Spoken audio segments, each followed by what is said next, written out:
This morning's clouds have all gone away and it's an absolutely stunning blue sky spring day now at the St Helens Community Garden. It is a thriving, super well organised little garden that is sandwiched between the old library and the community centre on Glebe Point Road. Okay, my name's Jock Keane and we set up this garden about 7 years ago. Our aim is to grow things from seed and involve as many people of the community as possible. We have 80 odd members and ranging from children to older people like myself, and a range of backgrounds, which is nice, and a range of disabilities, which is good.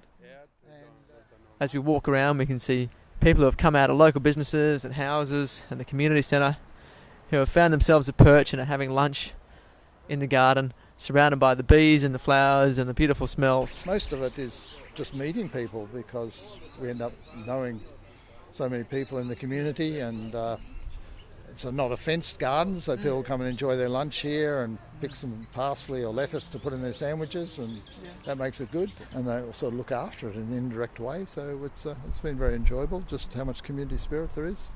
Yeah. Michael is the other coordinator here at the St Helens Community Garden, and he wasn't too keen to jump in front of the camera. He is literally the engine room of this garden, though, in charge of tilling the 16 compost bins that power the garden beds. We've got 16 compost bins and we've got 10 worm farms, and He's a lovely bloke with a relaxed philosophy on life. When he started talking about the vandalism that sometimes happens at the garden, as is bound to happen in an unfenced community garden in the middle of the city, he said, "You've got to treat it like a hailstorm. Just clean it up and start again." Here, some beds are totally sustainable beds. There's nothing comes from outside this garden and onto that bed, and it grows prolifically. Amazing. And so we don't need any fertilisers from outside, or any we don't use any sprays or anything like that in that bed, and we don't use any chemical sprays anywhere.